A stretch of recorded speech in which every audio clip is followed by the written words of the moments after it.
Welcome, folks. Please feel free to grab a seat and get comfortable. We will be starting soon.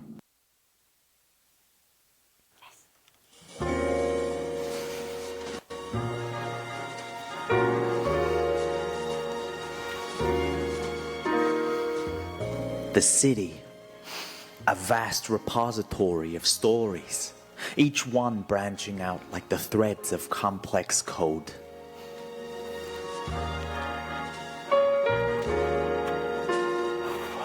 They say every commit tells a story. So, what's my story? Failed developer turned cop? Couldn't write code, so decided to pick holes in others?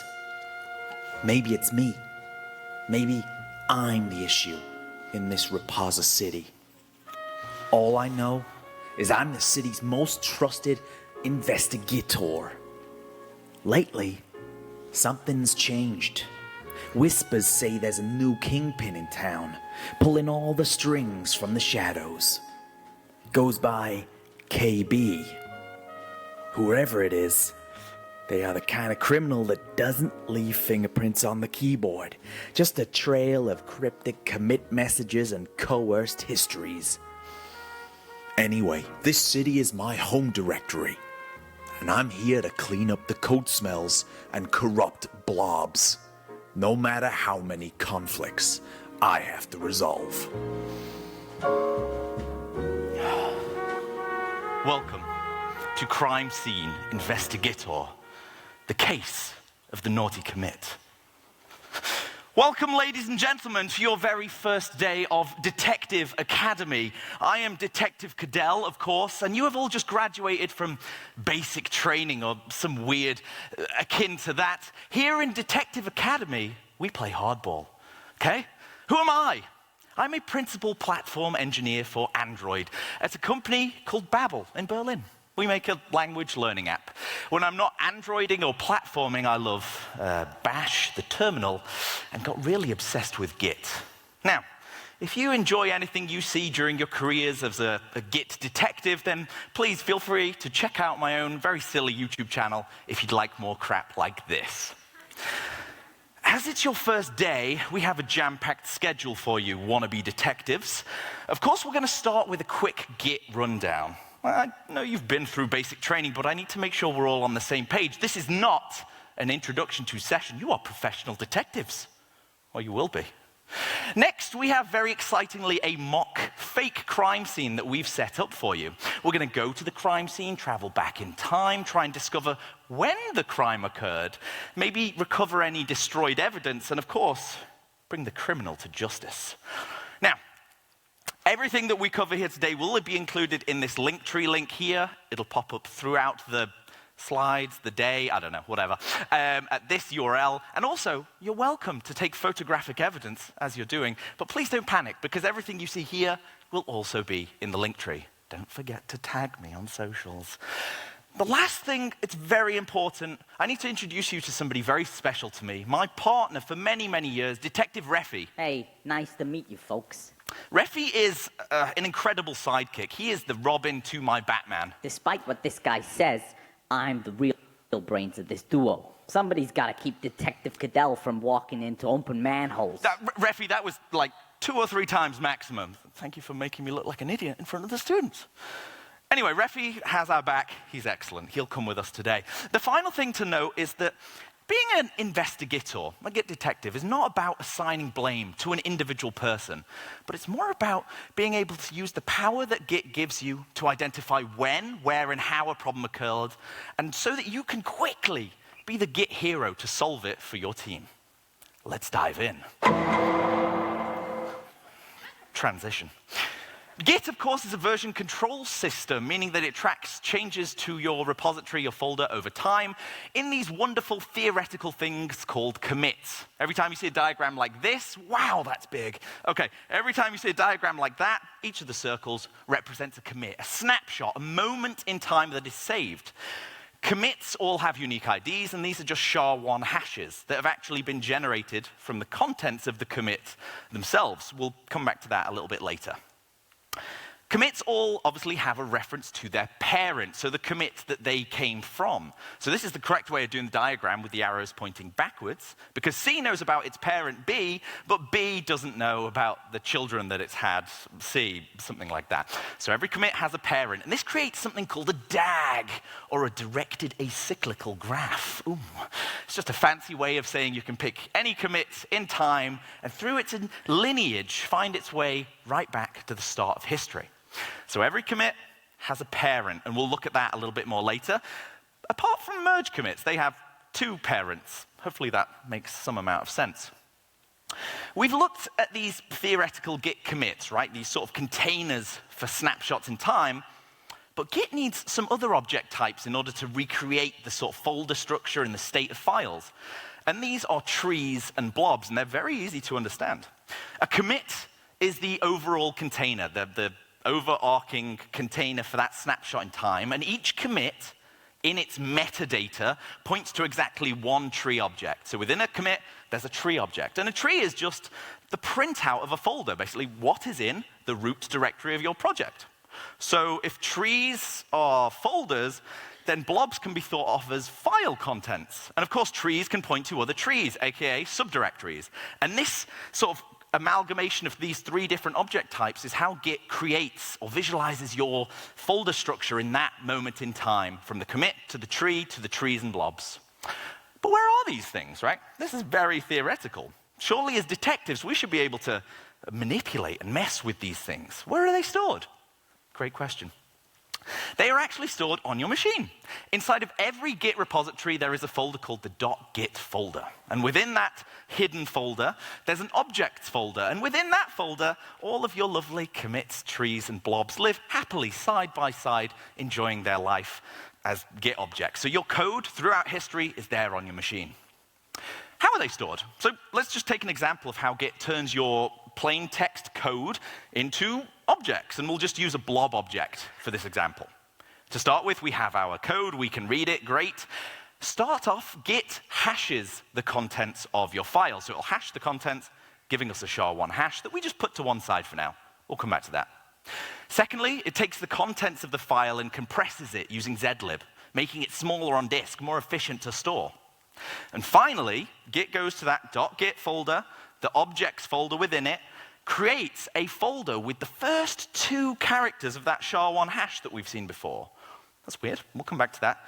Creates that folder if it doesn't already exist, and within that folder, it creates a file with the 38 remaining characters of that hash and sticks your compressed information into that file, and thus, an object was born.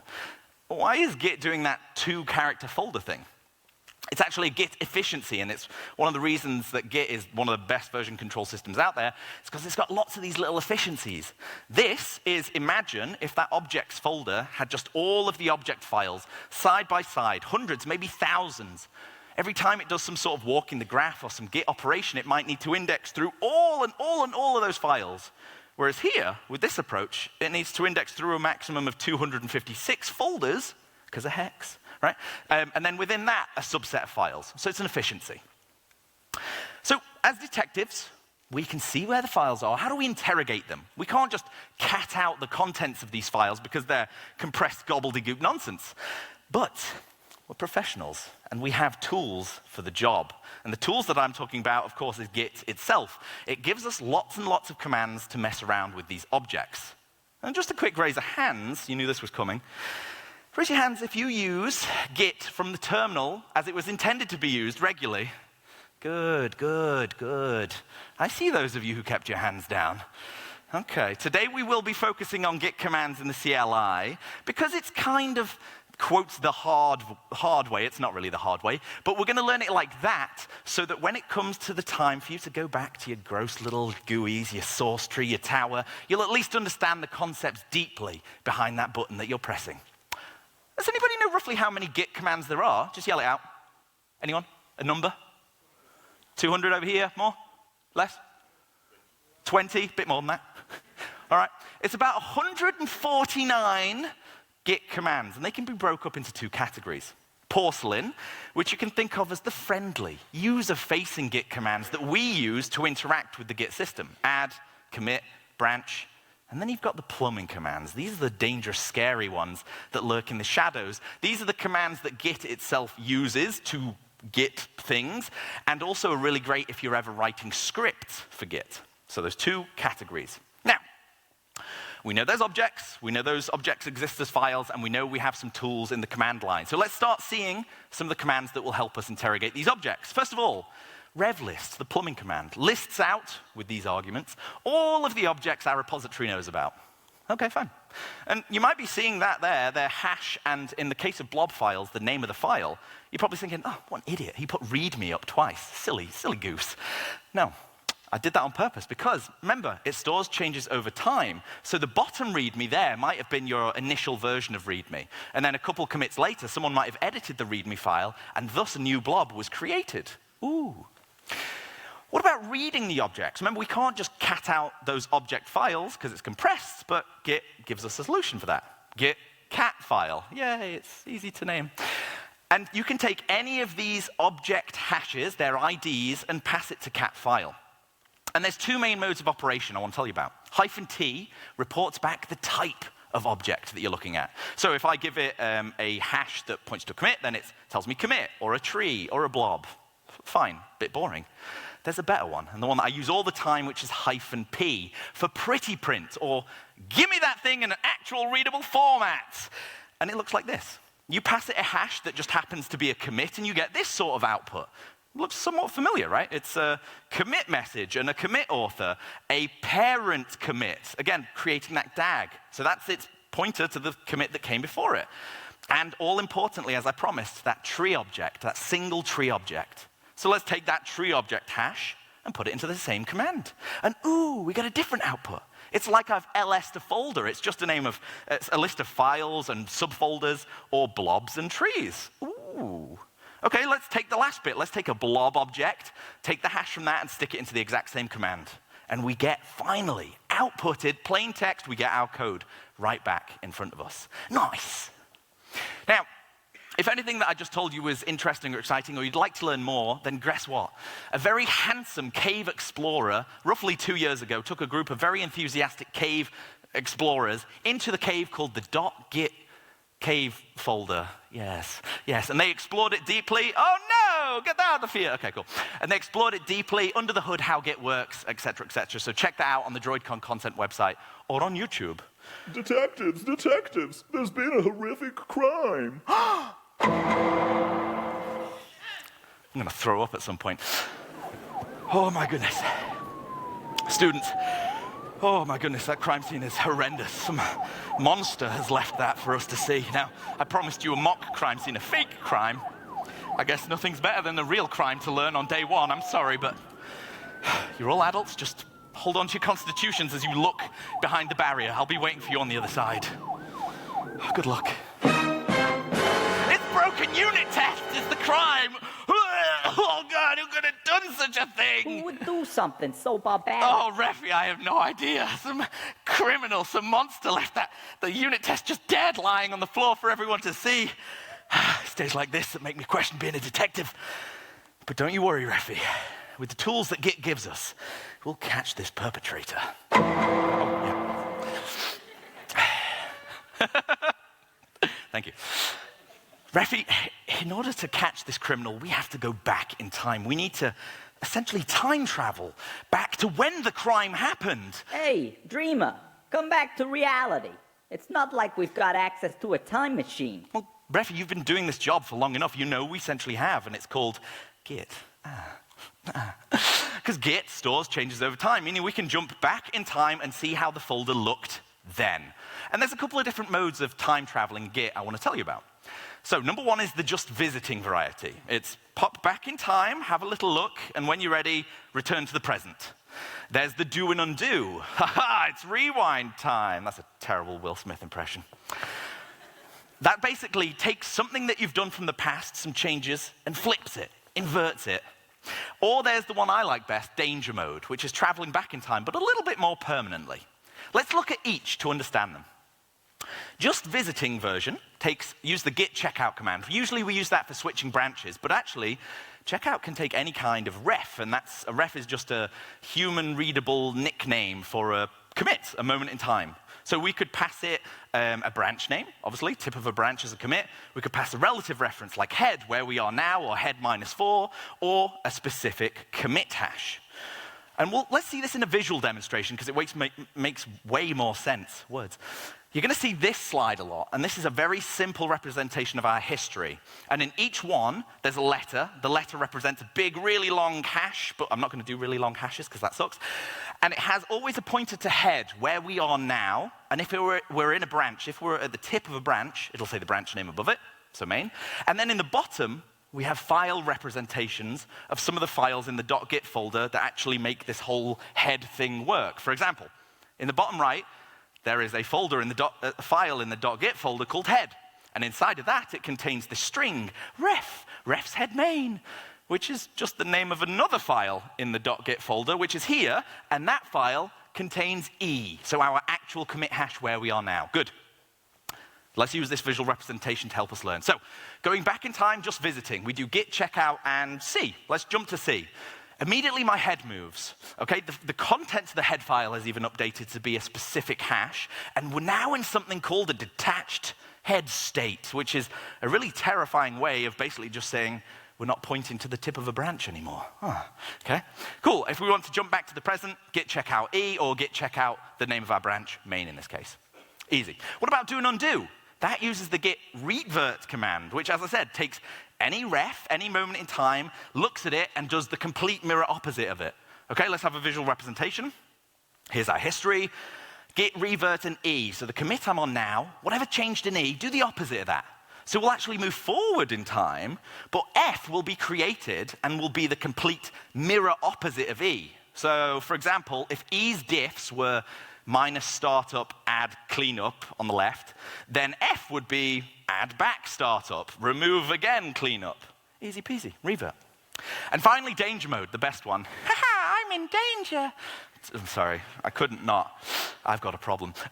This uses the git reset command, which again does something similar to checkout. It jumps you back in time, but importantly, it updates your branch reference and does something to the changes from where you came from to where you are now, those changes. It's easier if I show you with a visual representation. But it has 3 modes of operation, soft, mixed, and hard, each of which do something different to those changes. It's easier like this. So let's do git reset, soft, and C. So I'm going to jump to C. My head is on C now, and the branch hasn't changed. We're still at the tip of the branch, because now our branch has changed as well. C is the tip of the branch. The changes of D and E up there, they get taken and they get dumped into the staging area, as though I've typed those code changes, saved them, and have used like git add or something to inform Git that they exist. Fine. Reset mixed, which is the default, will do the same thing, jump us back, update the branch, and takes those changes, D and E, and dumps them into the working directory, as though I've typed those changes, saved them, but have yet to tell Git about them. And you've probably guessed the last one, hard. It does the exact same thing, but takes those changes and deletes them, kicks them out of existence. And that's why people say that this one's a little bit scary, because if you do this wrong, ooh, danger. But it's not, really not. It's really, really not when you understand the next thing I'm about to show you, and that is the crux of this presentation. Because those commits, they're still there. They're just unreachable. They're now called unreachable commits, which basically means they can't be accessed through the normal branching or tagging system. They're just floating in the ether, but they are still there on your machine. Asterisks. They're just unreachable, but you can find them in the .git folder, in the objects folder still. So let's understand, if they're still there, we can bring them back from the dead. Here's a better visualization of what it looks like now. Because they're unreachable, they're not aligned to the main branch. So to get them back, we would just do git checkout and the hash of the commit. We're again in a detached head state because we're not on a branch. And now we can just create a new branch and check it out, and our changes have returned to life. Easy peasy, right? But Detective Cadell, how did you know E, right? In my example, they're all individual letters. The hashes are very easy. It's A to E.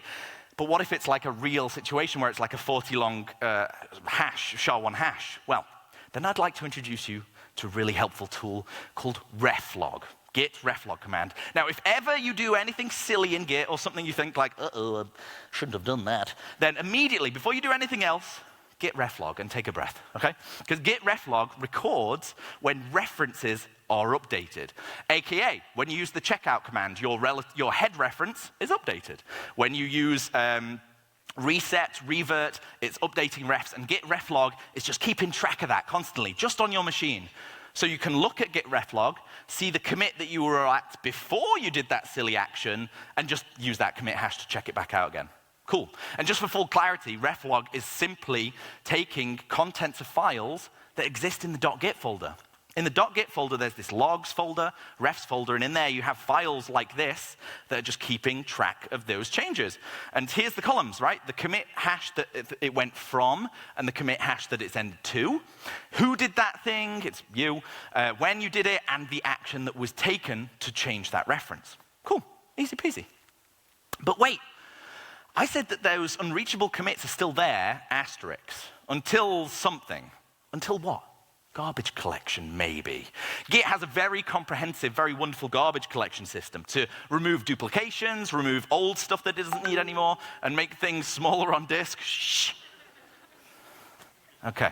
You can trigger the garbage collector on your own with the git gc command here, but it automatically runs on a bunch of other commands. That's why I always say to people, don't rush, don't do anything else, just take a breath. Okay, take a breath.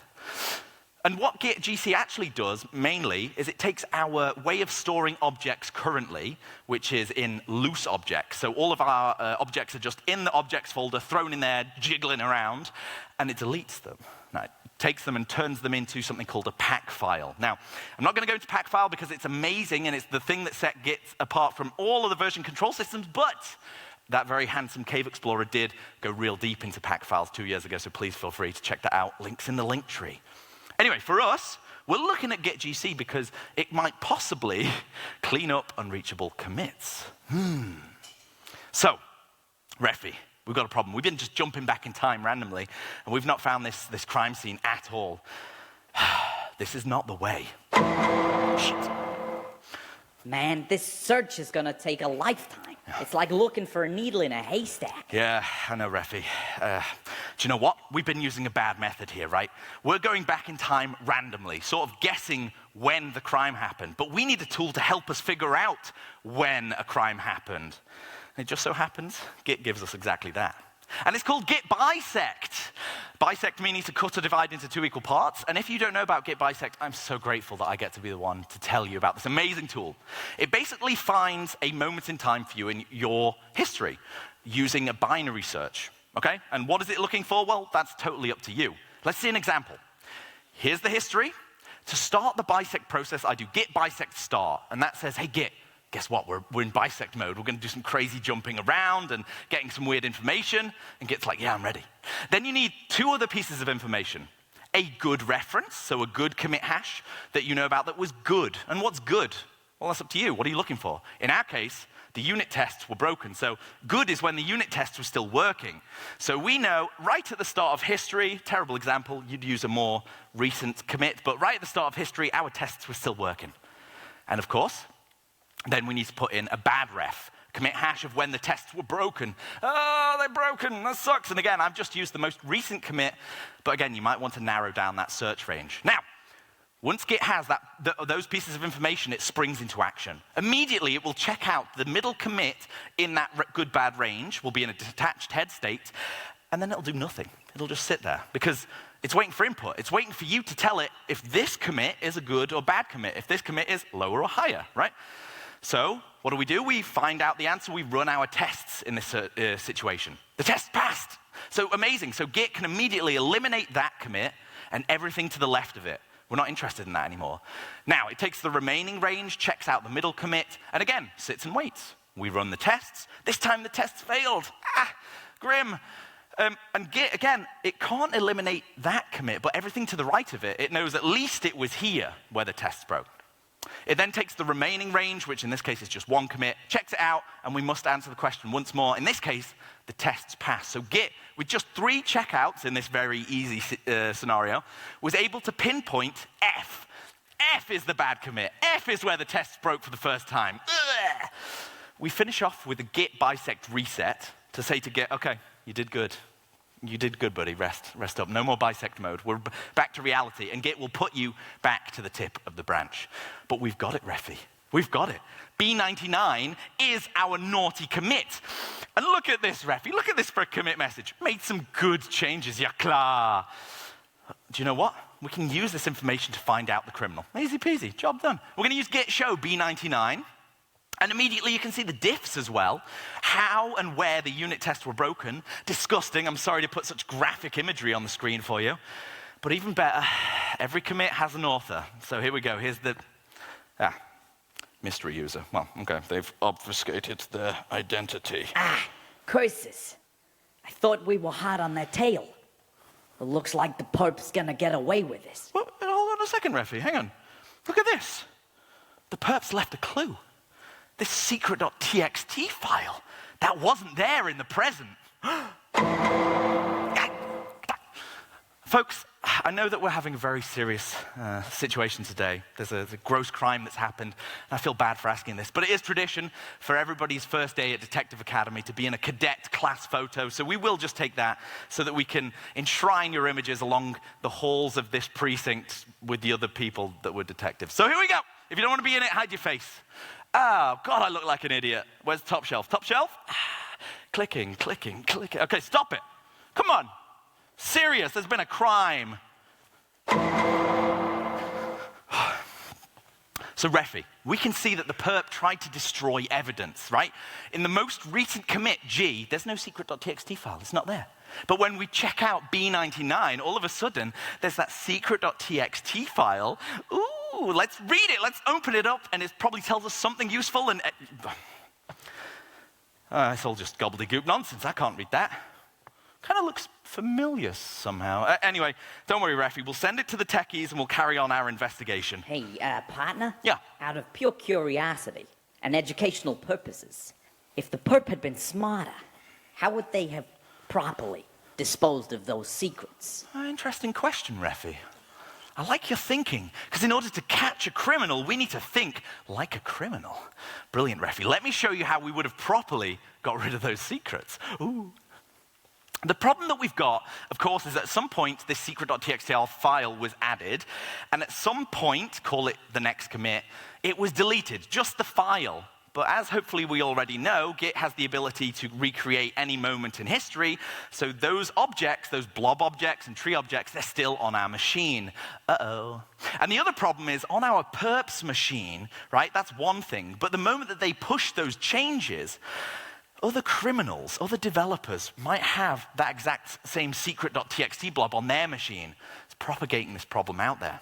So what we need to do is rewrite history, go through every single commit, check for secret.txt, and if it's there, delete it, and also delete the commit that it was part of, and the tree and the blob, and rewrite a new commit. And luckily, we have just the command for it. Git filter branch. I felt some of you just almost pass out. I understand why. The man page for filter branch starts with a terrifying warning. Plethora of pitfalls, mangled history. Bleh. In fact, even recommends a completely different tool to use. So it's dangerous and can be scary in the wrong hands. But we're professionals, so we're going to learn how to use filter branch properly. Now, up front, there are alternatives. If you're doing secret removal, then even Git itself recommends this git filter repo tool, which you can install. It's another package entirely. Install with your package manager. Hooray, easy peasy. But filter branch, here we go. Filter branch takes one main argument that's a rev list. What's a rev list? It's just a collection, a lineage of commits. And by default, it's the branch you're on, hence filter branch. The name's stupid. We're going to tell it to do some history-altering action. It will go through your branch and delete the blue commits, in this case, and overwrite them with pink commits, not affecting the other branch feature. Cool. But Detective Cadell, where are those commits again? We always ask that question. Where are they? They're still there. Like before, they're still there, asterisk, for now, right? This is why it's not too scary. For now, they're still there. They're sort of like unreachable commits, but you'll see in a second why they're not. But they're still there. And we can use the git show ref plumbing command, which is a really great one, lists out all of the human readable refs and the commits that they point to. So we can see now that there's this weird additional original refs. We've not made that, like a subset of references original. Why is that there? It's because filter branch has created this backup of the original commits before it's deleted them. And that's because filter branch may be a big, scary command, but I guess they're all just kind of good guys. They're trying their best to help us. Nobody got that reference, that's fine. Keep moving.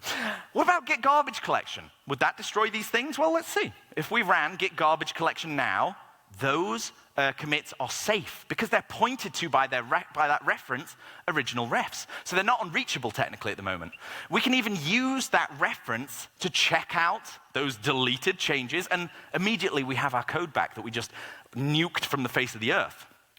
Until we do something like update ref command and -d for delete. So delete that reference, delete that safeguard. Now, if we ran git gc, those commits are eviscerated from the face of the earth. Ooh. So back to filter branch, right? We already know it takes a rev list, but it also takes filters, hence the other part of its name, filter branch. It takes one or more filters, and filters are just commands that you can trigger on a certain tiny scope of history, a tiny little piece of history, right? It's a bit complicated, but it'll make a bit more clear in a second. On whatever bit of history it is, like maybe just the parent information, maybe the commit message information, you just want to run some command on that. And we're going to look at just two today. Please feel free to look at more on your own time. We're going to look at index filter, the important one, and message filter, because message filter is so easy, it helps us understand what this command's really doing. So, message filter, the scope it affects is the commit message. That's it. It's just going to mess with the commit message. It takes the original commit message as standard input, and whatever you spit out at the other end will be the new commit message. For example, let's have some examples. Message filter, and then in the quotes after is the filter command, the thing we're doing. In this case, I don't care about the standard input, we're just going to echo glory to super earth, right? So all the commit messages would be glory to super earth. I'm not entirely sure why you do that, but probably because you're a good democratic patriot. Anyway.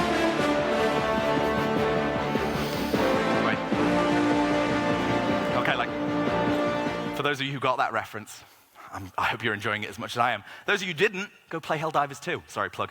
Great game. Anyway, alternatively, because you take the original message as standard input, you can do some string manipulation on it. In this case, I'm taking the original message and just wrapping it with these hyphens. Again, not sure why you do that, but it's interesting to see. Or you could take the original message and base64 encode it, and it looks like this. That kind of looks familiar. Anyway, weird. Let's move on. Let's imagine that we're about to do our message filter command. Here's a list of our commits before we do the command, and then there's that nothing to see there commit. Once we've triggered the command, we have our original commit still, that's important, because of the original refs, and the nothing to see here commit with the hyphens. Another thing that's important is the author for those commits stay the same. You have not become the new author, because of the scopes, the filters, they just want to affect the smallest piece of history, least privilege, right? And also what's important, both of those commits point to the exact same tree object because we've not affected anything but the commit message. Nice. Right, over to index filter. This is the important one, right? This lets you affect the index of each commit. And the index of each commit is essentially just the files that Git knows about in that moment. And you can always query that with the ls files plumbing command, right? Let's have some examples how this would actually work. We do filter branch index filter, and in the filter command, we're going to do git add and some other file that's on my machine. And that would make it as though that file had always been there throughout history. You just didn't see it. It was always there, silly. Or the more relevant one is rm file, git rm file, which would delete that file throughout history as though you didn't see anything. What are you talking about, secret.txt file, silly? Good, this is the more relevant one. Here is a big, terrifying command. This is completely copy and pastable. This is how you remove a file that contains secrets from your repository. It's a big, scary command, but I'm going to break it down for you now because I want us as detectives to really understand each and every bit. Okay, so let's break it down. In the command, we're using two different filters. You can use one or more filters. We're using index filter, as we've discussed, and tag name filter. Each of the filters have their filter command directly after them in the yellow box. Index filter uses git rm, like we discussed. ---- cache to unstage, remove the paths, really get rid of them.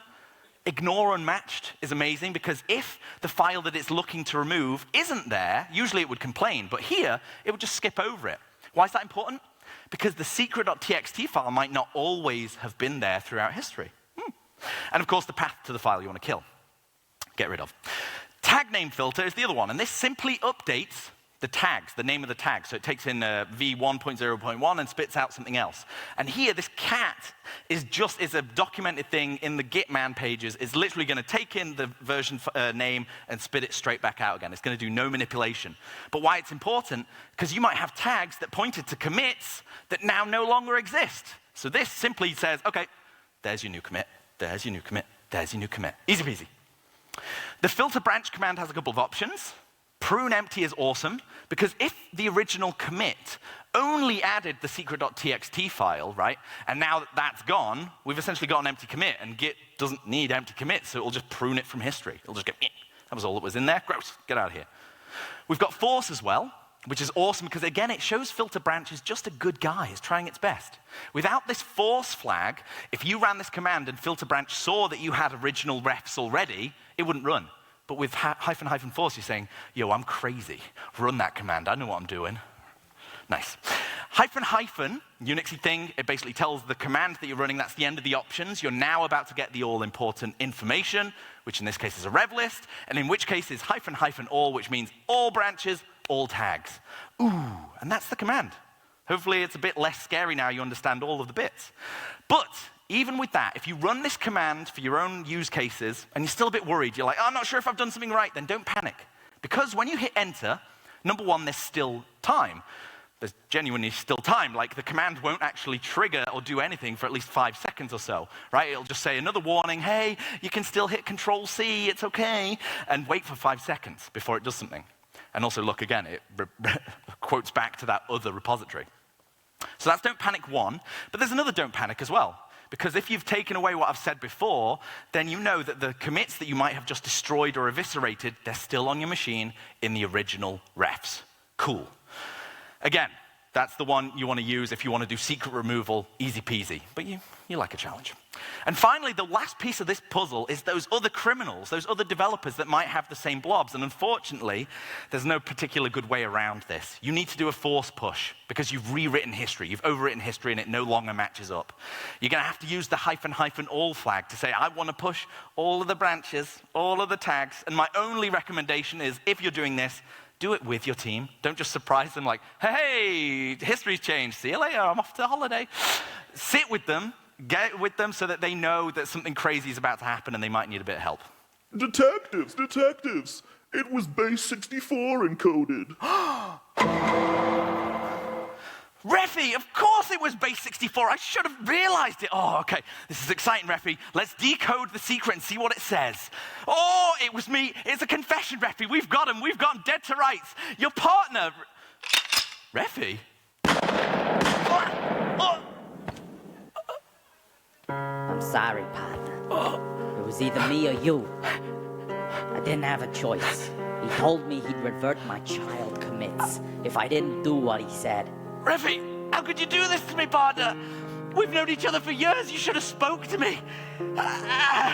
Who even is this guy? All I know is he goes by KB. He looked just like you, but with a mustache. Reffy, you gotta help me. I'm not gonna make it, partner.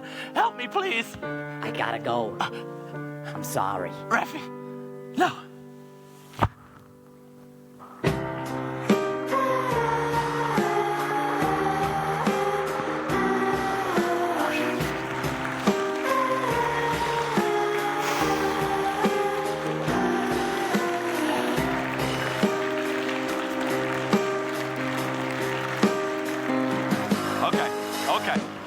Okay, thank you so much. I really appreciate that. Thank you for your time, your patience. I hope it was enjoyable and interesting. Links again to everything that I've covered, like serious, in the links tree above. Learn more. My social handle's there. Please tag me in photos. I love that stuff. Thank you to everybody on the right. And of course, this is a little bit egotistical. I apologize about that. I do have my very own Ben Cadell branded stickers and pins. Some of you might have had them before. I've got loads with me here. I have the previously limited edition Ken Bedell stickers now.